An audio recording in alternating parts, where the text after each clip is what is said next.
Hello నమస్తే welcome to విజయ మా ఊరు ఆడియో బుక్స్ ఛానల్. నేను విజయలక్ష్మిని. ఫ్రెండ్స్, నవల స్రవంతిలో నీకు నేనున్న శ్రీమతి అంగుళూరి అంజనీదేవి గారి నవల ఆడియోగా వినిపిస్తున్నాను కదా. మరి ఈరోజు నీకు నేనున్న నవల ఆడియో 5వ భాగం వినిపించబోతున్నాను. మరి ఆలస్యం చేయకుండా కథలోకి వెళ్ళిపోదాం పదండి. సుజాత శంకర్ని తన అన్నయ్య పనిచేస్తున్న ఫ్యాక్టరీ యజమాని కారు డ్రైవర్లా ఎప్పుడూ చూడదు. ఇంట్లో మనిషిలానే చూస్తుంది. ఇంకా చెప్పాలంటే తన అన్నయ్య హరితో సమానంగా చూస్తుంది. అందుకే ఒకరోజు, శంకరన్న, నన్ను మీ ఊరు ఎప్పుడు తీసుకెళ్తావు? నాకు మీ ఊరిని మీ వాళ్ళని చూపించవా అని అడిగింది. శంకర్ ఇంట్లో వాళ్ళు కూడా, ఎస్ఐ గారి భార్య నిన్నంత బాగా చూసుకుంటుంది కదా, ఆవిడ గారిని మన ఊరు ఎప్పుడు తీసుకొస్తావు శంకర్? మా చేతి వంటలు ఎప్పుడు తినిపిస్తావు? ఆమెను చూడాలనుంది, త్వరగా తీసుకురా అంటూ శంకర్ని అడగడం గుర్తొచ్చింది శంకర్కి. అతనికి కూడా సుజాతను బనగానపల్లి తీసుకెళ్లి చూపించాలని ఎప్పటి నుండో ఉంది. తగిన సమయం చూసి రాజారాం దగ్గరకు వెళ్ళి వినయంగా నిలబడ్డాడు శంకరం. ఏంటన్నట్టుగా చూశాడు రాజారాం. మీరు బనగానపల్లికి రండి సార్, మా వాళ్ళు చూడాలంటున్నారు. ఈరోజు మా సార్ ఢిల్లీ వెళ్లారు. నేను అడగగానే ఈ రోజంతా కారును నాతోనే ఉంచుకోమన్నారు. కారు తీసుకొచ్చాను అన్నాడు వినయంగా. రాజారాంకి శంకర్ అంటే అభిమానం, నమ్మకం. నేను ఈరోజు స్పెషల్ డ్యూటీ మీద పులివెందుల వెళుతున్నాను శంకర్. సుజాత, హరి వస్తారు.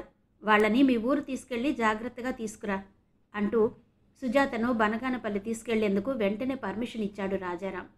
సుజాతను చూడగానే శంకర్ తల్లి సావిత్రమ్మ, అక్కయ్య రాజ్యం చాలా సంతోషించారు. చుట్టుపక్కల ఆడవాళ్లు ఎస్ఐ గారి భార్య ఎలా ఉంటుందో చూడాలని శంకర్ వాళ్ళ ఇంటికి ముందే వచ్చారు. బయట కారు చుట్టూ చిన్నపిల్లలు చేరి ఆసక్తిగా ఆ కారును తాకి తాకి మరీ చూస్తున్నారు. సుజాతకి ఆ వాతావరణం చూడముచ్చటగా ఉంది.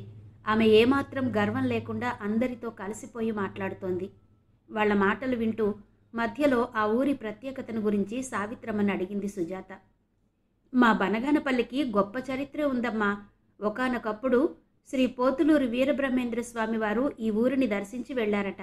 ఆ స్వామివారే సిద్ధయ్యను పూలు తెమ్మని పంపినప్పుడు సిద్ధయ్య పూల కోసం వెతుకుతూ వచ్చి మా బనగానపల్లిలోనే దేవదారు పూలను కోసుకుని వెళ్ళాడట అంటూ ఆ ఊరి చరిత్రను సావిత్రమ్మ చెబుతుంటే ఆసక్తిగా వింటూ కూర్చుంది సుజాత. శంకర్, వీరికి యాగంటి, రవ్వలకొండ చూపించు. అలాగే మారెమ్మ తత్వబోధ చేసిన స్థలం కూడా చూపించు. ఇంకా వీలైతే బ్రహ్మంగారి మఠం అంటూ సావిత్రమ్మ ఏదో చెప్పబోతుంటే సుజాత మధ్యలో ఆపింది. నేను త్వరగా వెళ్ళాలమ్మా. ఆయన పులివెందులు వెళ్ళి వచ్చేసరికి నేను ఇంట్లో ఉండాలి. అవన్నీ ఈసారి వచ్చినప్పుడు చూస్తాను అంది సుజాత. సరే అంది సావిత్రమ్మ. అందర్నీ కూర్చోబెట్టి రాజ్యం భోజనం వడ్డించింది. తృప్తిగా తిన్నారు. సుజాతకి ఇష్టమైన వంటకాలే చేయించాడు శంకర్. వాళ్ళ అభిమానం చూస్తుంటే సుజాతకి వాళ్ళ అమ్మమ్మ వాళ్ళ ఊరు గుర్తొచ్చింది. భోజనాలు చేస్తున్నంతసేపు అందరూ చాలా సరదాగా మాట్లాడుకుంటూ కూర్చున్నారు. హరి మనసు మాత్రం ఆ పరిసరాల్లో లేదు. ఎక్కడో ఉన్న మధురిమ చుట్టూ తిరుగుతూ ఏదో ప్లాన్ గీసుకుంటోంది. మధురిమ గురించి పద్మతో చెప్పలేదని సుజాత అంటే కోపంగా ఉంది హరికి. అందుకే ఈ మధ్యన సుజాతతో మాటలు లేవు హరికి. పద్మ కూడా హరి చెప్పినట్టు వినలేదు. విన్నా కూడా పరిష్కారం హరికే వదిలేసింది. అందుకే హరి మనసు రగిలిపోతోంది. కళ్ల ముందు కావలసినంత ఘోరం జరిగిపోతుంటే ఎవరికి వాళ్ళు పట్టనట్టు ఉండడం భరించలేకపోతున్నాడు. అందుకే హరికి తను ఎన్నుకున్న దారే సరైనదిగా అనిపించింది. సుజాత, హరి, శంకర్ కర్నూలు బయలుదేరారు. దారిలో చూడదగినవి కనిపించినప్పుడు కారు ఆపుకుంటూ తీసుకెళ్తున్నాడు శంకర్. హ్యాపీగా ఫీల్ అయింది సుజాత. సుజాతను ఇంటి దగ్గర దింపి తిరిగి బేతంచెర్ల బయలుదేరారు హరి, శంకర్. కారు కర్నూలు దాటకముందే ఓ ఇంటి ముందు కారు ఆపమని శంకర్కి చెప్పాడు హరి. హరి చెప్పిన ఇంటి ముందే కారు ఆపాడు శంకర్. కారు దిగి ఆ ఇంట్లోకి వెళ్ళాడు హరి. కాలింగ్ బెల్ కొట్టకుండా పక్కనే బాల్కనీలో ఉన్న ద్వారం నుండి లోపలికి ప్రవేశించాడు. శంకర్ కారులోనే తన సీట్లో కూర్చొని రిలాక్స్డ్గా వెనక్కానుకుని రోడ్డు మీదకి చూస్తున్నాడు. హరి నేరుగా వంట ఇంట్లోకి వెళ్ళాడు. స్టవ్ మీద పాలు పొంగుతుంటే గిన్నెను పట్టకారతో పట్టుకుని దింపి క్రింద పెట్టబోతూ కెవ్వున కేక వేసింది మధురిమ. హరి మధురిమను వెనక నుండి కత్తితో పొడిచాడు. వెంటనే క్రింద పడిపోయింది మధురిమ. అప్పుడే లోపలికొస్తున్న రాజీ మధురిమ పెట్టిన కేక విని భుజం మీద ఉన్న నీళ్ల బిందెను కింద పడేసింది. ఆ చప్పుడు విని మళ్లీ పొడవాలని కత్తిని లాగిన హరి అలాగే ఆ కత్తిని చేతితో పట్టుకుని కారు దగ్గరికి పరిగెత్తి కారులో కూర్చున్నాడు. హరి చేతిలో నెత్తురుతో ఉన్న కత్తిని చూసి కంగారు పడ్డాడు శంకర్. కారు పోని శంకర్ అన్నాడు హరి. హరిలో ఎంతో కాలంగా ఉన్న కసి, అసూయ చల్లబడినట్టు అనిపించింది. కారు కదిలింది. కారుని వేగంగా పోనిస్తున్నాడు శంకర్. మధురిమను చంపేశాను శంకర్ అన్నాడు హరి మెల్లగా. మధురిమను చంపావా? ఆమె నిన్నేం చేసింది హరి? ఎందుకు ఈ పని చేశావు? ఈ ఇల్లు మధురిమదా అంటూ నిర్ఘాంతపోయాడు శంకర్. మంచి పని చేశాను శంకర్. ఇప్పుడు నాకు హాయిగా ఉంది. చంపడం మంచి పనా? మానవత్వం ఉండే మాట్లాడుతున్నావా? మంచివాళ్ల పట్లే మానవత్వం చూపాలి శంకర్. ఇలా తప్పులు చేస్తూ బ్రతుకుతున్న వాళ్ళు బ్రతికినా వేస్టే. అది ఆ మనోహర్ గాడితో నా కళ్ల ముందు తిరుగుతుంటే తట్టుకోలేకపోతున్నాను. అందుకే ఈ పని చేశాను అన్నాడు హరి. తప్పొప్పుల్ని నిర్ణయించాల్సింది మనం కాదు హరి, ఆ పైవాడు అంటూ రోడ్డు మీదనే దృష్టి పెట్టి కారు నడుపుతున్నాడు శంకర్. శంకర్ ఇంకేం మాట్లాడలేదు. హరి కత్తిని సీటు మీద పెట్టుకుని అలాగే పట్టుకుని ఉన్నాడు. రక్తవంటిన సీటు కవరు, ఆ కత్తి నువ్విప్పుడు హంతకుడివి అని గుర్తు చేశాయి. హరిలో ఏదో కలవరం మొదలైంది. వెన్నులో జలధరింపు. మనిషంతా భయంతో వణుకుతున్నాడు. శంకర్ హరివైపు చూడడం లేదు. రోడ్డు వైపే చూస్తూ కారు నడుపుతున్నాడు. శంకర్, నన్ను వాళ్ల పనిపిల్ల చూసింది అంటూ శంకర్ వైపు చూస్తూ నెమ్మదిగా అన్నాడు. నిన్ను వాళ్ల పనిపిల్ల చూసిందా అంటూ సడన్ బ్రేక్ వేసి కారు ఆపాడు శంకర్. శంకర్ కారు ఆపగానే హడలిపోయాడు హరి. తనని రోడ్డు మీద వదిలి శంకర్ వెళ్ళిపోతాడేమోనని ఒక్క క్షణం భయపడ్డాడు. నాకు భయంగా ఉంది శంకర్. ఆ పనిపిల్ల నన్ను ఎక్కడ చూసినా గుర్తుపడుతుంది. ఇప్పుడు నేనెలా తప్పించుకోవాలి? నన్ను నువ్వే కాపాడాలి శంకర్ అంటూ ప్రాధేయపడ్డాడు. హరిని చూస్తుంటే జాలిపడాలో కోప్పడాలో అర్థం కాలేదు శంకర్కి. ఈ భయం ముందుండాలి అని మనసులో అనుకున్నాడు శంకర్. నిర్దాక్షిణ్యంగా ఒక ఆడమనిషిని చంపిన హరిని క్షమించలేకపోతున్నాడు శంకర్. వెంటనే సుజాత గుర్తొచ్చింది శంకర్కి. ఆమె చూపే అభిమానం గుర్తొచ్చింది. ఆ అభిమానం ముందు తలవంచక తప్పడం లేదు. కారుని రోడ్డు మీద నుండి పక్కకి లాగాడు శంకర్. కొద్ది దూరం కారుని అలాగే పోనిచ్చి అక్కడ ఆపాడు. అక్కడంతా ముళ్ల పొదలు దట్టంగా ఉన్నాయి. మళ్ళీ కారెందుకు ఆపాడో అర్థం కాక హరి గుండె వేగంగా కొట్టుకుంది. ఎలా కాపాడాలి హరి నిన్ను? నువ్వు చేసిన తప్పు చిన్నదా? ఏది ఆ కత్తిలా ఇవ్వు అంటూ కారు దిగాడు. అక్కడ ముళ్ల పొదల మధ్యన ఉన్న పాడుపడిన బావిలోకి ఆ కత్తిని విసిరేశాడు. తిరిగి కారెక్కి కారుని రోడ్డు మీదకి పోనిచ్చాడు. హరికేం అర్థం కావడం లేదు. భయం ఎక్కువై మెదడు మొద్దుబారిపోయేలా ఉంది. భయంతో వణికిపోతున్న హరిని అద్దంలో నుంచి గమనించాడు శంకర్. భయపడుకు హరి, ధైర్యంగా ఉండు అన్నాడు. హరి మాట్లాడలేదు. మాట్లాడదామన్నా నోట మాటలు రావడం లేదు. కొద్ది దూరం పోగానే చెక్పోస్టు గుర్తుకొచ్చింది శంకర్కి. వెంటనే వెనక్కి తిరిగి హరి కూర్చున్న సీటు వైపు చూశాడు. ఆ సీటు కవరుపై రక్త మరకలంటి ఉన్నాయి. అవి చూడగానే బెదిరిపోయాడు. హరి, చెక్పోస్ట్ వస్తోంది. నువ్వు వెంటనే ఆ సీటు కవర్ తీసేసి సీటు కిందకు నెట్టే, త్వరగా అంటూ తొందర పెట్టాడు శంకర్. శంకర్ చెప్పినట్టే చేశాడు హరి. చెక్పోస్ట్ క్లోజ్ చేసి ఉంది. అక్కడికి రాగానే కారు ఆగింది. కారు దిగాడు శంకర్. డిక్కీ ఓపెన్ చేయి అంటూ చెక్పోస్ట్లో స్టాప్లో ఒక అతను కారు దగ్గరకు వచ్చి శంకర్తో అన్నాడు. కారు డిక్కీలో ఏమీ కనిపించలేదు. కారు అద్దాలు మూసి ఉన్నాయి. అనుమానంగా కారు వైపు చూశాడు. కారులో ఎవరున్నారు? అనుమానంగా శంకర్ వైపు చూస్తూ అడిగాడతను. శంకర్ ఏం చెప్పాలో ఒక్క క్షణం తోచలేదు. హరికి పై ప్రాణాలు పైనే ఎగిరిపోయేలా ఉన్నాయి. మన సిపి రెడ్డి గారున్నారు అంటూ చెప్పాడు శంకర్. శంకర్ చెప్పే విధానం చూసి వెంటనే సిపి రెడ్డి గారికి కారు అద్దాల బయట నుంచే సెల్యూట్ చేశాడు చెక్పోస్ట్ స్టాప్లో ఉన్నతను. లోపల రెడ్డి గారున్నట్టు డిక్కీ ఓపెన్ చేయమన్నప్పుడే చెప్పొద్దా? సారీ బాబు, కారు పోని అని శంకర్తో అతను అనగానే మెరుపులా కారులో శంకర్. గండం గడిచి తేలిగ్గా ఊపిరి పీల్చుకున్నాడు. హరికి మాత్రం ఊపిరి ఆగిపోయేలా ఉంది. కానీ నేరుగా బనగానపల్లి వెళ్ళింది కారు. ఇంటి ముందు కారు ఆగగానే శంకర్ తల్లి, అక్కయ్య గబగబా బయటకొచ్చారు. ఏం తమ్ముడు, మళ్ళీ వచ్చావు? సుజాతమ్మ గారేరి అడిగింది కారు వైపు చూస్తూ రాజ్యం. ఏం లేదక్కయ్యా, ఓ చిన్న పని ఉండి వచ్చాను. సుజాతమ్మ గారిని ఇంటి దగ్గర దింపే వచ్చాను అంటూ కారులో నుంచి సీట్ కవర్ బయటకు తీసి అక్కయ్య చేతికిచ్చాడు శంకర్. దీన్ని వెంటనే శుభ్రంగా ఉతికి ఎండలో వెయ్యి అక్కయ్య, నేను గంటలో బయలుదేరాలి అన్నాడు శంకర్. తమ్ముడిచ్చిన సీట్ కవర్ తీసుకుని వెంటనే ఉతికి ఎండలో వేసింది రాజ్యం. తమ్ముడు ఎలా చెబితే అలా చేస్తుంది రాజ్యం. ఎదురు ప్రశ్నలు వేయదు. రాజ్యమే కాదు, ఆ ఇంట్లో ఎవరూ కూడా శంకర్కి ఎదురు చెప్పరు. శంకర్ అంటే అందరికీ గౌరవమే. హరికి కూల్ డ్రింక్ తెచ్చి తాపాడు శంకర్. ఎవరూ రాని చోటుకు తీసుకెళ్లి కూర్చోబెట్టాడు. హరి, ఇప్పుడేం చెయ్యాలనుకుంటున్నావు అంటూ నెమ్మదిగా అడిగాడు శంకర్. ఇక నేను బేతంచెర్ల రాను శంకర్. కర్నూలు కూడా రాను. సుజాత అడిగితే తెలియదని చెప్పు. కొంతకాలం ఎటైనా వెళ్ళిపోతాను. నాకు చాలా భయంగా ఉంది అన్నాడు హరి. సరే హరి, ఎటు వెళ్తావో నీ ఇష్టం. ఈ డబ్బులు నీ దగ్గరుంచుకో, దారి ఖర్చులుకుంటాయి అంటూ అంతకు ముందు రోజే తీసుకున్న తన జీతం డబ్బులు తెచ్చి హరి జేబులో పెట్టాడు. ఆ డబ్బు చూడగానే కదిలిపోయాడు హరి. అభిమానంగా శంకర్ వైపు చూశాడు. శంకర్, కన్నీటి చుక్క కింద పడ్డప్పుడు అయ్యే చప్పుడును వినగలిగిన వాడే నిజమైన స్నేహితుడు అంటారు. అలా వినగలిగే స్నేహితులున్నారో లేదో తెలియదు, కానీ నువ్వు నిజంగానే ఆ చప్పుడును వినగలవు. నిజమైన స్నేహానికి అర్థానివి నువ్వు అన్నాడు హరి. మాట్లాడలేదు శంకర్. విని మౌనంగా ఉన్నాడు. హరిని కారులో తీసుకెళ్లి బస్టాండ్లో దింపి ఇంటికొచ్చాడు. రాజ్యం ఉతికిన సీటు కవరు ఎండకు ఎండి కొంగరెక్కలా మెరుస్తోంది. దాన్ని ఎప్పటిలా కారులో సీటుపై వేసుకున్నాడు. కారులో కూర్చుని కర్నూలు వెళ్ళాడు. సుజాత దగ్గరకు వెళ్ళాడు.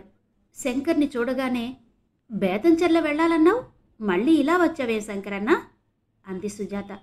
అమ్మ మీకు మామిడి పళ్ళు ఇమ్మని కారులో పెట్టిందమ్మా, మర్చిపోయాను. కొద్ది దూరం వెళ్ళాక గుర్తొచ్చింది. దారిలో వేరే పని ఉంటే అది చూసుకుని మామిడి పళ్ళు ఇచ్చి వెళ్దామని వచ్చాను అంటూ మామిడి పళ్ళున్న 2 బుట్టల్ని కారులో నుంచి దింపి ఇంట్లోకి తీసుకెళ్లాడు. మరి హరి అన్నయ్య ఏడు శంకరన్న, నీతో రాలేదే అంది సుజాత. హరి సుజాతతో మాట్లాడకపోయినా ఇంటికైతే వస్తుంటాడు, అందుకే అడిగింది. ఎందుకో తెలీదు కానీ హరి నీ మీద బాగా కోపంగా ఉన్నాడమ్మా. అందుకే నేను రమ్మన్నా రాకుండా కారు దిగి ఇక నేను సుజాత దగ్గరకు రాను అంటూ బేతంచెర్ల వెళ్ళాడు. కోపం తగ్గే వరకు ఆయనకి అంతేనమ్మా, మనకు తెలియందేముంది హరి గురించి అన్నాడు శంకర్. సుజాత నవ్వి, తెలుసు శంకరన్న, అన్నయ్య గురించి నాకన్నా నీకే ఎక్కువ తెలుసు అంది. రోజూ ఒకే చోట కలిసి పనిచేస్తున్నాం కదమ్మా, ఆ మాత్రం తెలీదా అన్నాడు శంకర్ కూడా నవ్వి. సుజాత శంకర్ వైపు చూడలేదు. చూసి ఉంటే అతని నవ్వు సహజంగా లేదని గమనించేది. బస్టాండ్లో కూర్చుని ఉన్న హరికి ఎటు వెళ్లాలో తోచడం లేదు. అప్పుడే కడప బస్సు వచ్చింది. ఏదో ఒక బస్సు ఎక్కక తప్పదు. కడప బస్సు ఎక్కబోయే ముందు పద్మకి ఫోన్ చేశాడు హరి. మధురిమ చనిపోయిందని హరి చెప్పగానే పద్మ అవాక్కయింది, ఆశ్చర్యపోయింది.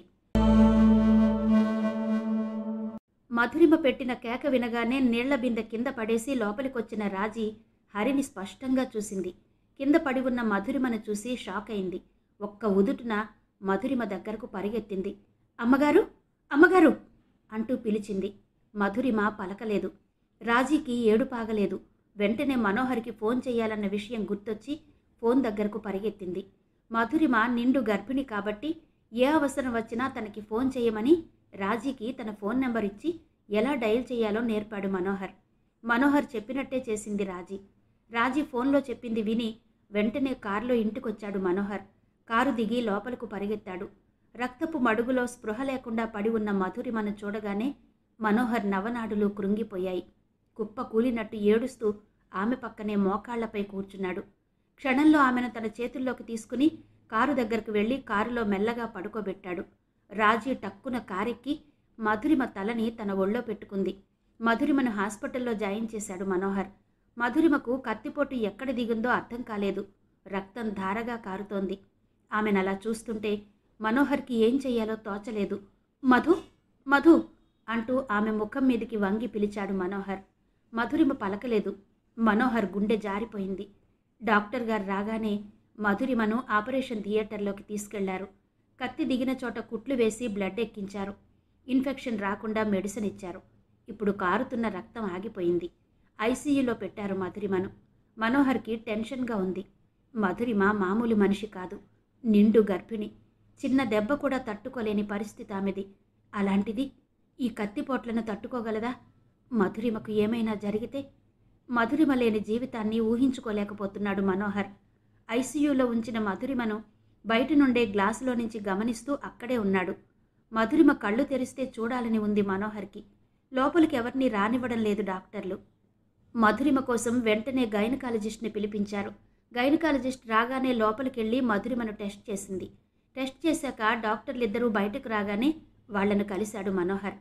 ఆమెకు డెలివరీ టైం దగ్గర పడింది మనోహర్, ఆమెకు వెంటనే ఆపరేషన్ చేయాలి అంది డాక్టర్. ఆపరేషన్ చేస్తే బ్రతుకుతుందా డాక్టర్ అంటూ ఆతృతగా అడిగాడు మనోహర్. చెప్పలేం మనోహర్, మా ప్రయత్నం మేం చేస్తున్నాం. ఆపరేషన్ చేసే ముందు మాత్రం మీరు సంతకం పెట్టాలి అంది డాక్టర్. గుండె చల్లుమంది మనోహర్కి. సరే డాక్టర్ అన్నాడు మనోహర్. మధురిమ బ్రతుకుతుందన్న నమ్మకం పూర్తిగా చచ్చిపోయింది మనోహర్లో. కానీ ఏదో చిన్న ఆశ మిగిలి ఉంది. మనోహర్ సంతకం పెట్టగానే ఆపరేషన్ చేశారు డాక్టర్స్. ఆపరేషన్ సక్సెస్ అయింది. కత్తి ఇంకొంచెం లోపలికి దిగి ఉంటే ఆమె మీకు దక్కేది కాదు. బాబు పుట్టాడు. ఇక మీరు వెళ్ళి చూడొచ్చు అన్నారు డాక్టర్. థ్యాంక్స్ డాక్టర్ అంటూ సంతోషంగా లోపలికి వెళ్ళి మధురిమను బాబును చూశాడు మనోహర్. వేళకి తిండి నిద్ర లేక మనోహర్ ముఖం వాడిపోయి ఉంది. భర్తను అలా చూడగానే బాధపడింది మధురిమ. బాబులో తన పోలికలు స్పష్టంగా కనిపిస్తుంటే మురిసిపోతూ బాబును చూస్తున్నాడు మనోహర్. బాబు అచ్చం అయ్యగారి పోలికే అమ్మగారు అంటూ రాజీ ముందే మధురిమకు చెప్పింది. మిమ్మల్ని మీరేం చూసుకుంటారులేండి, కాస్త మమ్మల్ని కూడా చూడండి అంది నవ్వుతూ మధురిమ. చావుతో పోరాడి బయటపడ్డ మధురిమలో ఏదో అంతు తెలియని తృప్తి కనిపిస్తుంది. అప్పుడు మిమ్మల్ని చూడబట్టే కదా మేడం ఇప్పుడు మమ్మల్ని మేం చూడగలుగుతున్నాం. అందుకే మాకు ఈ భాగ్యం దక్కింది అంటూ సరదాగా బాబుని చూస్తూ అక్కడ ఉన్న కుర్చీలో కూర్చున్నాడు మనోహర్. ఆ తర్వాత మధు అంటూ ఆమెను చూస్తూ మృదువుగా పిలిచాడు మనోహర్. ఆ పిలుపు ప్రేమను త్రాగి ఒలికినట్టయింది. అంది మధురిమ. మనోహర్ ఎప్పుడు పిలిచినా వెంటనే పలుకుతుంది మధురిమ. ఆ పలకడంలో కూడా ఏదో ప్రత్యేకత ఉంటుంది. ఆ ప్రత్యేకతే అతన్ని కట్టి పడేసింది. ఆమె చేతిని అపురూపంగా తన చేతిలోకి తీసుకున్నాడు. మధు, నువ్వు నా కోసం, నాకు తోడుగా ఉండడం కోసం, నా సంతోషం కోసం మళ్ళీ పుట్టావు అన్నాడు మనోహర్. నిజమే అన్నట్టుగా చూసింది మధురిమ. వాళ్ళలా సంతోషంగా మాట్లాడుకుంటున్న సమయంలో రాజీ అక్కడికి వచ్చింది. రాజీ తన మనసులోని మాటను చెప్పకుండా ఆపుకోలేకపోతోంది. అయ్యగారు, అమ్మగారిని పొడిచిన వాణ్ణి నేను చూశాను. మళ్ళీ ఇప్పుడు చూస్తే నేను గుర్తుపడతాను అంది రాజీ. మనోహర్ ముఖంలో నవ్వు ఎగిరిపోయింది. కోపంతో అతని దవడ ఎముక బిగుసుకుంది. అంతవరకు సంతోషంలో ఉన్న మనోహర్లో ఆ మార్పును చూడలేకపోయింది మధురిమ. వెంటనే రాజీ మీద కోపం వచ్చింది మధురిమకు. మళ్ళీ కనిపిస్తే నువ్వు గుర్తుపట్టడానికి నన్ను మళ్ళీ పొడిపించుకోమంటావా రాజీ? అదేదో యాక్సిడెంటల్గా జరిగింది. ఎవరినో పొడవబోయి నన్ను పొడిచి వెళ్ళాడు. ఇంటి అడ్రస్ తప్పి వచ్చి ఉంటాడు. ఇంకెప్పుడు ఆ ప్రసక్తి తీసుకురాకు, సరేనా అంది మధురిమ. సరేనన్నట్టు తల ఊపి బయటికెళ్ళింది రాజీ. మధురిమకు తనని హరి పొడిచాడన్న విషయం తెలుసు. అది మనోహర్కి తెలిస్తే డిస్టర్బ్ అవుతాడు. ఏ విషయంలో మనోహర్ని డిస్టర్బ్ చేయడం మధురిమకు ఇష్టం లేదు. ఇప్పటికే తన వల్ల ఆఫీసులో పనులన్నీ ఆగిపోయి ఉంటాయి. కక్షలతో పొడుచుకోవడాలతో ఉన్న టైం అంతా సరిపోతే ఇక బ్రతకడానికి టైం ఎక్కడ మిగులుతుంది? మనోహర్ని అలా చూడడం మధురిమకి ఇష్టం లేదు. బాబెలా ఉన్నాడో నాకు చెప్పనే లేదు మీరు అంటూ నవ్వి టాపిక్ని డైవర్ట్ చేసింది మధురిమ. బాబుకేం మధు, అచ్చం నాలాగే ఉన్నాడు. కానీ నువ్వే కష్టపడ్డావు. అది తలుచుకుంటేనే నాకు బాధగా ఉంది అన్నాడు మనోహర్. అదంతా మర్చిపోండి అంటూ మళ్ళీ నవ్వింది మధురిమ. బాబు చేతిని తన చేతిలోకి తీసుకుని పెదవులకి తాకించుకున్నాడు ముద్దుగా మనోహర్. రాత్రి 10 గంటలైంది. మనోహర్ కోసం ఎదురు చూస్తూ కూర్చుంది పద్మ. మనోహర్ ఇంటికి రాక ఇప్పటికి 4 రోజులైంది. ఒకసారి ఇలాగే రాకుంటే తండ్రికి ఫోన్ చేసి చెప్పింది. కరుణాకర్ చాలా ఓపికగా విని, అల్లుడు గారు ఇంత చిన్న వయసులో ఫీల్డ్ ఆఫీసర్ కావడం అంటేనే గొప్ప విషయం పద్మ. ఆయనకి ఎక్కువగా ఫీల్డ్ వర్క్ ఉంటుంది. క్యాంపులు బాగా ఉంటాయి. అలవాటు చేసుకో, విసిగించకు. నువ్వెంత ప్రశాంతంగా ఉంచితే ఆయనంత సిన్సియర్గా వర్క్ చేసుకుంటాడు, సరేనా అన్నాడు నెమ్మదిగా. ఇక అప్పటి నుండి మనోహర్ ఎప్పుడు ఇంటికొచ్చినా పద్మ అడగదు. కానీ ఫోన్లో హరి గొంతు విన్నప్పటి నుండి భయంగా ఉంది పద్మకి. మనోహర్ ఇంటికొచ్చాడు. ఇదే నా ఇంటికొచ్చే టైం అంటూ మనోహర్ రాగానే విరుచుకుపడింది పద్మ. పోనీ వెనక్కి వెళ్ళి ఇంకో గంట ఆగిరానా అన్నాడు నవ్వుతూ మనోహర్. అతను చాలా ఉత్సాహంగా ఉల్లాసంగా ఉన్నాడు. ఇదో సరసం మళ్ళీ, మీరెళ్ళి 4 రోజులైంది. చెప్పి వెళితే నాకేం అనిపించదు. ఎక్కడో ఉంటారు, వస్తారులే అనుకుంటాను. ఈ 4 రోజుల నుండి నేను సరిగ్గా తిండి కూడా తినలేదు తెలుసా అంటూ మనోహర్ లోపలికి రావడానికి దారిచ్చింది పద్మ. నీతో ఇదే పెద్ద తలనొప్పి. అదేమంటే టక్కున తిండి మానేస్తావు. నేనెక్కడికి పోతాను చెప్పు? నన్ను చూస్తుంటే నీకు తప్పిపోయేవాళ్ల కనిపిస్తున్నానా? అసలేంటి నీ భయం? అయినా ఎప్పుడు చేసినా ఎంగేజ్ వస్తోంది. అందుకే మా ఆఫీస్ ప్యూన్ని పంపాను నిన్ను చూసి రమ్మని. వచ్చాడా అంటూ లోపలికి వెళ్ళాడు మనోహర్. వచ్చాడులేండి. మీరు లేని టైంలో నాకు ఫోన్ వచ్చింది. భయపడిపోయాను. అందుకే ఫోన్ తీసి పక్కన పెట్టాను అంది పద్మ. మాట్లాడకుండా ఫ్రెష్ అప్ అయి వచ్చాడు మనోహర్. ఆ ఫోన్ విని హడలిపోయాను అంది పద్మ. ఎందుకు హడలిపోవడం అన్నాడు. వాడెవడో ఫోన్లో మీ గురించి మధురిమ గురించి బ్యాడ్గా చెప్పాడండి అంది. వాడి పేరేంటో కనుక్కోలేకపోయావా? కేసు వేసేవాడిని అన్నాడు. అడగలేదు, కానీ మళ్ళీ ఫోన్ చేసి ఏమన్నాడో తెలుసా? మధురిమను చంపేశా అన్నాడు అంది పద్మ. అవునా? ఆ గొంతు వింటే నువ్వు మళ్ళీ గుర్తుపట్టగలవా? వెంటనే అడిగాడు మనోహర్. వద్దు బాబోయ్, ఆ గొంతును నేను మళ్ళీ వినలేను. ఇంకా ఏం చెప్తాడో ఏమో అని అప్పటి నుండి ఫోన్ రిసీవర్ని పక్కన పెట్టేశా. అందుకే మీరు నాకు ఫోన్ చేసినా ఎంగేజ్ వచ్చింది. ఎప్పుడూ నేనింత భయపడలేదు అంది పద్మ భయపడుతూ. ఆలోచిస్తున్నాడు మనోహర్. మధురిమను చంపానని పద్మకు ఎవరు ఫోన్ చేసి ఉంటారు? అంత అవసరం ఎవరికి ఉంది? అతడు చెప్పింది నిజమేనా అండి? ఎవరండి ఆ మధురిమ? అడిగింది పద్మ. ఉన్న తలనొప్పులు చాలక మళ్ళీ ఇదో తలనొప్ప అని మనసులో అనుకుని, ఏమో నాకెలా తెలుస్తుంది అంటూ డైనింగ్ దగ్గరికి వెళ్ళాడు మనోహర్. అవునులేండి, ఆవిడెవరో మీకెలా తెలుస్తుంది? వాడేదో వాగాడని నేను నమ్ముతానా? మిమ్మల్ని అనుమానిస్తానా? కళ్ళు పోతాయి నాకు అని అనుకుంటూ డైనింగ్ టేబుల్ ముందు కూర్చున్న మనోహర్కి వడ్డిస్తూ కూర్చుంది పద్మ. కాలం మరింత వేగంగా కదులుతోంది. ఆఫీస్ పని మీద హైదరాబాద్ వెళ్ళాడు మనోహర్. పని పూర్తయ్యాక తన కొడుకు రాహుల్ కోసం క్రికెట్ బాలు బ్యాటు కొన్నాడు. కౌంటర్లో బిల్ పే చేసి వస్తుంటే దారిలో కృష్ణ కలిశాడు మనోహర్కి. బావున్నావా కృష్ణ? ఎంతకాలం అయింది నిన్ను చూసి? ఇప్పుడేం చేస్తున్నావు? పెళ్ళి, పిల్లలు వగైరా అంటూ ప్రశ్నల వర్షం కురిపించాడు మనోహర్. బాగున్నాను మనోహర్. పెళ్ళయింది. ఒక పాప ఎల్కేజీ చదువుతోంది. లేటుగా పుట్టింది. ఇక నీ సంగతులు చెప్పు. పద్మ ఎలా ఉంది అడిగాడు కృష్ణ. బావుందిరా కృష్ణ అన్నాడు మనోహర్. ఈ బాలు బ్యాటు ఎవరికిరా అడిగాడు కృష్ణ. నా కొడుకు రాహుల్కి కృష్ణ. ఇప్పుడు 10th చదువుతున్నాడు. క్రికెట్ ఆడడం అంటే చాలా ఇష్టం రాహుల్కి అంటూ గోల్డ్ షాప్లోకి దారి తీశాడు మనోహర్. అక్కడ చాలా చూశారు. మనోహర్కి వసంతహారం నచ్చింది. ఇది మధురిమకి బాగుంటుందిరా కృష్ణ. మధు కోసం ఇది తీసుకుంటాను అన్నాడు మనోహర్. ఉలిక్కిపడి చూశాడు కృష్ణ. మధురిమను నువ్వింకా మర్చిపోలేదా మనోహర్ అంటూ ఆశ్చర్యపోతూ అడిగాడు. మరిచిపోతే ఊరుకుంటుందా కృష్ణ అన్నాడు మనోహర్ జోగ్గా. ఊరుకోదని నువ్విలా పిచ్చివాడిలా మధురిమ కోసం అది కొంటాను ఇది కొంటాను అంటూ షాపుల్లో కూర్చుని కలవరిస్తుంటావా? ఇంకా ఎంతకాలం నువ్విలా ఊహల్లో విహరిస్తుంటావు మనోహర్ అంటూ బాధగా చూశాడు కృష్ణ. ఊహల్లో విహరించడమా? ఓ, నీకు తెలియదు కదూ. మధురిమ ఇప్పుడు నా భార్యరా అన్నాడు మనోహర్. కృష్ణ నమ్మలేదు. మనోహర్ వైపు వింతగా చూశాడు. కృష్ణ తన వైపు ఎందుకలా చూస్తున్నాడో అర్థమై నవ్వుతూ కృష్ణ భుజం తట్టాడు మనోహర్. అక్కడి నుండి లేచి కౌంటర్ దగ్గర బిల్ పే చేసి మధురిమ కోసం వసంతహారం తీసుకున్నాడు. శారీ షాప్కు వెళ్దాం కృష్ణ అని మనోహర్ అనగానే ఇద్దరూ కలిసి శారీస్కి వెళ్లారు. పద్మకి మధురిమకి విడివిడిగా 2 శారీస్ కొన్నాడు మనోహర్. ఈసారి కృష్ణ మాట్లాడలేదు, చూస్తున్నాడు. కొద్ది దూరం వెళ్ళి ఇద్దరూ ఓ రెస్టారెంట్లో కూర్చున్నారు. వెయిటర్ రాగానే ఆర్డర్ చెప్పి, మధురిమను నేను పెళ్లి చేసుకున్న మాట వాస్తవం కృష్ణ, ఊహ కాదు. రాహుల్ మధురిమకు పుట్టాడు. పద్మకు పిల్లల్లేరు అన్నాడు మనోహర్. ఇప్పుడు నమ్మాడు కృష్ణ. మరి పద్మకెందుకు వసంతహారం కొనలేదు అన్నాడు. పద్మకి వసంతహారం ఉంది కృష్ణ. పెళ్లిలో అమ్మ ఇచ్చింది, అందుకే కొనలేదు.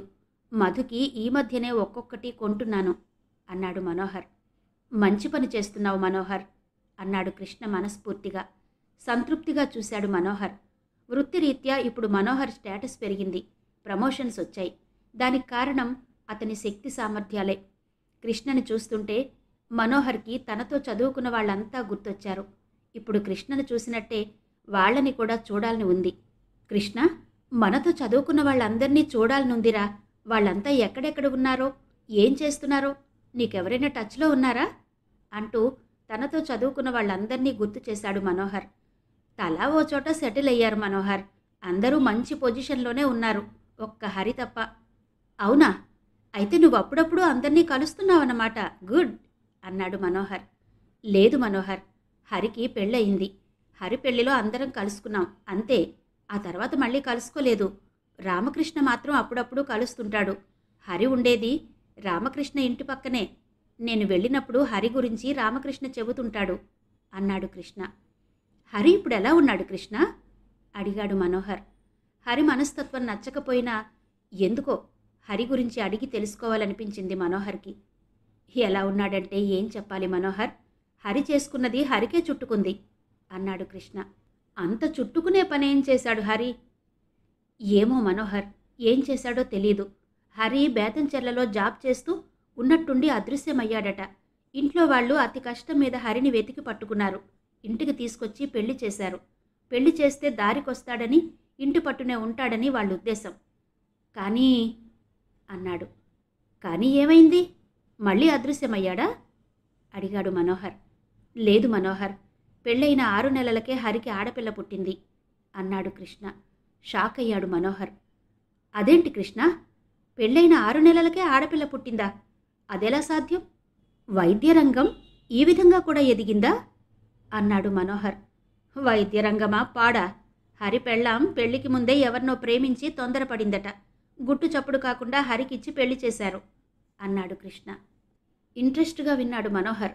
అప్పట్లో హరి ప్రవర్తన ఎలా ఉండేదో గుర్తొచ్చింది మనోహర్కి. అనవసరంగా ఆడపిల్లల్ని ఏడిపించిన హరికి ఇప్పుడు తగిన శాస్తి జరిగిందంటావా కృష్ణ? లేక ఇంకా బ్యాలెన్స్ ఏమైనా ఉందంటావా అంటూ కృష్ణ ముఖంలోకి చూశాడు మనోహర్. బ్యాలెన్స్ సంగతి పైవాడు చూసుకుంటాడు. మనవాడు మాత్రం పాప పుట్టగానే హాస్పిటల్లో పెద్ద హడావిడి చేశాడట. హడావిడి దేనికి? అడిగాడు మనోహర్. నాకు పెళ్ళయ్యి 6 నెలలే అయ్యింది, ఈ పాప ఎలా పుట్టింది అంటూ డైరెక్ట్గా వాళ్ళ అత్తగారి పీక పట్టుకున్నాడట. ఆవిడ అవస్థ చూసి ఆ ఊరి ఆడవాళ్లంతా హరి చుట్టూ చేరి హరిని పట్టుకుని ఆపి ఆవిడను కాపాడారట. అవునా? అంత చేశాడా హరి? అయినా హరి అంతటితో ఊరుకునే రకం కాదే అన్నాడు మనోహర్. ఊరుకోకేం చేస్తాడు మనోహర్? ఆ ఆడవాళ్ల తెలివి ముందు హరి ఎంత చెప్పు? హరి లాంటి వాళ్లను ఈజీగా మాయ చేస్తారు వాళ్ళు. అది వాళ్లకో పెద్ద లెక్క కాదు. లెక్క కాకపోయినా మనకు తెలిసి ఇలాంటి వాటికి హరి ఆగే రకం కాదుగా. ఎలా ఆగాడు? ఎలా అంటే, బిడ్డ ఎన్ని నెలలకు పుడితే ఏముంది బాబు, ప్రాణాలతో పుట్టిందా లేదా అనేదే మనకు కావాలి. నీ అదృష్టం బాగుండి నీ బిడ్డ ప్రాణాలతో ఉంది. డాక్టర్లు కూడా అదే అంటున్నారు. 5 నెలలకి కూడా పుట్టేవాళ్ళున్నారట. తప్పు లేదు, కాలమహిమ, మందుల ప్రభావం. రోజు మనం పేపర్లలో చూసే వింతల్లో ఇదో వింత. ఇప్పుడు నీకు పుట్టింది వింత శిశువు. ఎంతైనా నీది దొడ్డు గీత నాయన అంటూ హరి చేతిలో గీతలు చూస్తూ కూర్చుందట వాళ్లలో ఒక పెద్దావిడ. నవ్వాడు మనోహర్. వాళ్ళు ఎంత చెప్పినా హరి ఎలా నమ్మాడు కృష్ణ? ఆ పెద్దావిడ వీడి చేతిలో గీతలు చూడగానే బెలూన్లా ఉబ్బాడా ఏ? అయినా వీడు జగత్కంత్రిగాడు, పోలికలు చూసుంటాడే అన్నాడు మనోహర్. అది కూడా అయిందట మనోహర్. హరి పాప ముఖంలోకి చూస్తూ ఏదో వెతుకుతున్నట్టు కూర్చున్నాడట. అది చూసి హరి దగ్గరికి ఇంకో పెద్దావిడొచ్చిందట. పసికూనలో పోలికలు స్పష్టంగా ఏర్పడవు హరి. ఇదిగో చూడు, ఈ కళ్ళు, ముక్కు, మూతి వాళ్ళ అమ్మవి, కాళ్ళు చేతులు పొడవుగా ఉన్నాయి కాబట్టి వాళ్ళ మేనమామవి, రంగు మాత్రం వాళ్ళ తాతయ్యది. మా రోజుల్లో ఆ రంగు చూసి వాళ్ళ తాతయ్య వెంటపడని అమ్మాయి లేదనుకో, అంత మంచి రంగు. ఇదిగిదిగో ఈ బుగ్గలు చూడు, అచ్చు నీ బుగ్గలే, ఇందులో డౌటే లేదు. ఎంత ముద్దొస్తుందో చూడు అంటూ పాపని తీసి హరి చేతిలో పెట్టిందట. వాళ్ళ ఊరిలో ఆవిడ మాటకి తిరుగులేదట అన్నాడు కృష్ణ. చచ్చింది గొర్రె, ఎలా ఉండే హరి ఎలా అయ్యాడు? ఆడవాళ్లంతా చేరి బాలే పెట్టారు హరి నెత్తిన కుచ్చుల టోపి. ఎలాగైతేనేం హరికి మాత్రం తగిన పెళ్ళే జరిగింది అన్నాడు మనోహర్. నిజమే మనోహర్, ఎవరి బిడ్డనో ముందు పెట్టుకుని ముద్దులాడాలి, జీవితాంతం పోషించాలి. తను సంపాదించే ప్రతి పైసా మీద ఆ బిడ్డకి అధికారం ఇవ్వాలి. ఒక్క మాటలో చెప్పాలంటే ఎవరి రక్తాన్నో తన రక్తంగా భావించి మమకారం చూపించాలి. ఇదంతా హరి మనస్ఫూర్తిగా చేసే ఉంటాడంటావా అన్నాడు కృష్ణ.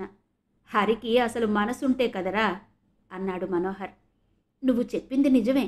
ఇప్పుడు హరి కూతురు 10th చదువుతోంది. ఒక క్లాస్ జంప్ రామకృష్ణ చెప్పాడు. ఇష్టం లేకపోయినా హరి గురించి చాలా ఆసక్తికరమైన విషయాన్ని విన్నట్టుగా ఫీల్ అయ్యాడు మనోహర్. హైదరాబాద్ నుండి నేరుగా మధురిమ దగ్గరకు వెళ్ళాడు మనోహర్. తండ్రిని చూడగానే దగ్గరకెళ్ళి కూర్చున్నాడు రాహుల్. మనోహర్ బుగ్గపై ముద్దు పెట్టాడు. మనోహర్ ముఖం వెలిగిపోయింది. రాహుల్ అలా ముద్దు పెట్టుకునే సందర్భాలు చాలా ఎక్కువగా వస్తుంటాయి. అలాంటి సందర్భాలు వచ్చినప్పుడు గర్వంగా భార్య వైపు చూస్తుంటాడు మనోహర్. మిమ్మల్నే కాదులేండి, వాడికి టేస్ట్గా వండి పెట్టినప్పుడు నన్ను కూడా అలాగే ముద్దు పెట్టుకుంటాడు అంటుంది మధురిమ. బాలు బ్యాట్ పట్టుకుని తన ఫ్రెండ్స్తో గ్రౌండ్కి వెళ్ళాడు రాహుల్. రాహుల్ అలా బయటకు వెళ్ళినప్పుడు మనోహర్కి మధురిమతో ఏకాంతం దొరుకుతుంది. ఎంత టైం ఆమెతో గడిపినా, ఎన్ని కబుర్లు చెప్పినా ఇంకా చాలదనే అనిపిస్తుంది మనోహర్కి. ఈ శారీ చూడు మధు ఎలా ఉందో, నీకు నచ్చుతుందనే తెచ్చాను అంటూ శారీ ఉన్న కవరు మధురిమకిచ్చాడు మనోహర్. ఆ శారీ చూడగానే సంబరపడింది మధురిమ. దాన్నలాగే గుండెలకు హత్తుకుంది. ఈ కలర్ అంటే నాకు చాలా ఇష్టం అంది. నేనంటే కదా నీకిష్టం, ఈ కలర్ అంటే ఇష్టమని నాతో ఎప్పుడూ చెప్పలేదు నువ్వు అన్నాడు నవ్వుతూ. ఆ మాటకొస్తే ఈ ప్రపంచంలో మీకన్నా నాకిష్టమైంది ఏదీ లేదు అంది మధురిమ మనోహర్నే చూస్తూ. ఆమెనలాగే దగ్గరకు తీసుకుని గుండెలకు హత్తుకున్నాడు మనోహర్. ఊపిరాడని ఆ దగ్గరితనంలో ఏదో అంతు తెలియని ఊరట కలిగింది మధురిమకు. ఇంకో గుడ్ న్యూస్ మధు, నేనిప్పుడు ప్రాజెక్ట్ డైరెక్టర్నయ్యాను. ఈ సందర్భంగా ఇది నీకు కానుకగా తెచ్చాను అంటూ వసంతహారం ఇచ్చాడు. ఆ మోడల్ మధురిమకి బాగా నచ్చింది. పెట్టుకొని చూపించింది. బాగున్నట్టు అనిపించింది మనోహర్కి. నాకు హైదరాబాద్ ట్రాన్స్ఫర్ అయింది మధు, ఆర్డర్స్ కూడా వచ్చాయి. మనం మళ్ళీ హైదరాబాద్లో ఉండబోతున్నాం. నీకు హైదరాబాద్ వెళ్ళడం ఇష్టమేగా అన్నాడు మనోహర్. ఇష్టమే. ఎప్పుడు వెళ్తున్నావు? త్వరలోనే. అంటే 1-2 రోజుల్లో వెళ్దాం. ఎలా వీలవుతుంది? రాహుల్కి 10th ఎగ్జామ్స్ కదండి. ఇంకో నెల వరకు బాబును డిస్టర్బ్ చేయడానికి లేదు అంది మధురిమ. అంతవరకు మీరిక్కడే ఉండండి మధు. ముందు పద్మని తీసుకెళ్తాను. ఆ తర్వాత మీకోసం ఓ ఇల్లు చూసి పెడతాను. రాహుల్కి ఎగ్జామ్స్ అయిపోగానే మీరు కూడా హైదరాబాద్ రావచ్చు అన్నాడు మనోహర్. ఏంటి డాడీ హైదరాబాద్ అంటున్నారు అంటూ అప్పుడే లోపలికొచ్చాడు రాహుల్. వర్షం పడుతుంటే ఆట ఆగిపోయి ఇంటికొచ్చాడతను. హైదరాబాద్ ట్రాన్స్ఫర్ అయిన విషయం రాహుల్కి చెప్పాడు మనోహర్. రాహుల్ హ్యాపీ అయ్యాడు. హైదరాబాద్ అంటే రాహుల్కి చాలా ఇష్టం. ఒకసారి మనోహర్తో వెళ్ళి IMAX, snow world, Hyderabad central, NTR gardens, Ramoji film city ఇవన్నీ చూసొచ్చాడు. చిన్న రిక్వెస్ట్ డాడీ, అక్కడ మా కోసం తీసుకునే ఫ్లాట్ మాత్రం ఆఫీస్కి దగ్గరలో ఉండేలా తీసుకోండి అన్నాడు రాహుల్. ఎందుకు రాహుల్ అంటూ ప్రేమగా దగ్గరికి తీసుకున్నాడు మనోహర్. మీరు కనిపించడం ఆలస్యమైతే మమ్మీ భయపడుతుంది డాడీ. నాకు తెలియకుండానే ఏడుస్తుంది. నేను చాలాసార్లు చూశాను అన్నాడు. మీ మమ్మీ బాగా సెన్సిటివ్. అయినా ఇప్పుడు భయపడదులే, నువ్వున్నావు కదా నాన్నా అన్నాడు మనోహర్. ఎంత నేనున్నా మీరున్నట్టుంటుందా డాడీ? రాహుల్ మాటలు అక్షరాల నిజమని మనోహర్కు తెలుసు. సరే రాహుల్, ఈసారి మీరుండే ఫ్లాట్ నాకు దగ్గరలో ఉండేలా తీసుకుంటాను అన్నాడు మనోహర్. పెద్దమ్మతో మేము కలిసి ఉండడానికి వీలు కాదా డాడీ అడిగాడు రాహుల్. వీలు కాదు నాన్న. నాకు మీరున్నట్టు మీ పెద్దమ్మకు తెలీదు. అలా తెలియకూడదని మా దగ్గర మాట తీసుకుంది మీ నానమ్మ. అందుకే మీరున్నట్టు పెద్దమ్మకే కాదు, నా సైడ్ ఎవ్వరికీ తెలీదు. తెలిస్తే ఏమవుతుందని నువ్వు నన్ను అడగొద్దు. ఎందుకంటే ఇలా ఉండాలని అనుకున్నాక అలా ఉంటేనే మనశ్శాంతిగా ఉంటుంది. అర్థం చేసుకో అన్నాడు మనోహర్. తండ్రి మాటకి విలువిస్తాడు రాహుల్. అంతేకాదు, రాహుల్కి తండ్రి అంటే ఇష్టం, గౌరవం. తండ్రి ఏదైనా బాగా ఆలోచించి చేస్తాడని నమ్మకం. అందుకే అలాగే డాడీ అన్నాడు. అప్పుడు మధురిమ అక్కడే ఉంది. రాహుల్, నువ్వు ఎగ్జామ్స్ బాగా రాయి. నిన్ను పెద్ద చదువులు చదివించాలన్నదే నా కోరిక. మమ్మీ చెప్పినట్టు విను అంటూ రాహుల్ చేతిని తన చేతిలోకి తీసుకున్నాడు మనోహర్. అలాగే డాడీ. డాడీ, మీరు ప్రాజెక్ట్ డైరెక్టర్ అయినందుకు కంగ్రాట్స్ అంటూ హ్యాపీగా ఫీల్ అయ్యాడు రాహుల్. థ్యాంక్స్ నాన్న అంటూ రాహుల్ని తన గుండెలకి హత్తుకున్నాడు. వాళ్ళిద్దరినీ అలా చూస్తుంటే అవి మధుర క్షణాల్లాగా అనిపించాయి మధురిమకి.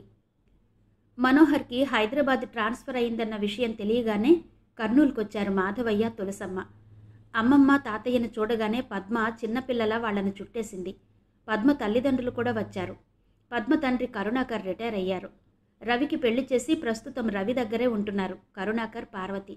రవి భార్య కరుణాకర్ని, పార్వతిని సరిగ్గా చూడడం లేదు.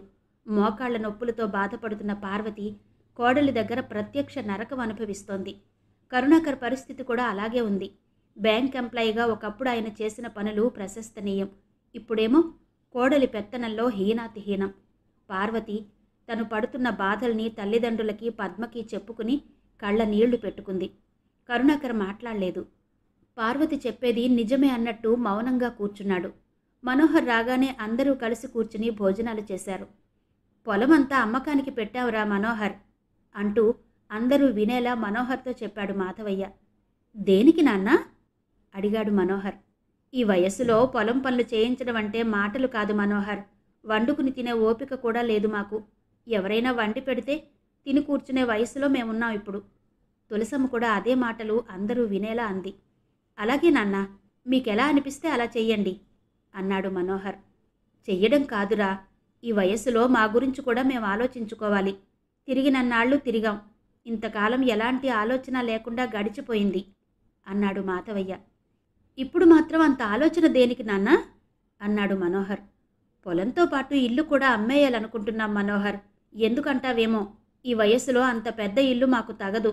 తిరగాలన్నా శుభ్రం చెయ్యాలన్నా కష్టంగా ఉంది. పనివాళ్లు మాట వినడం లేదు అంది తులసమ్మ.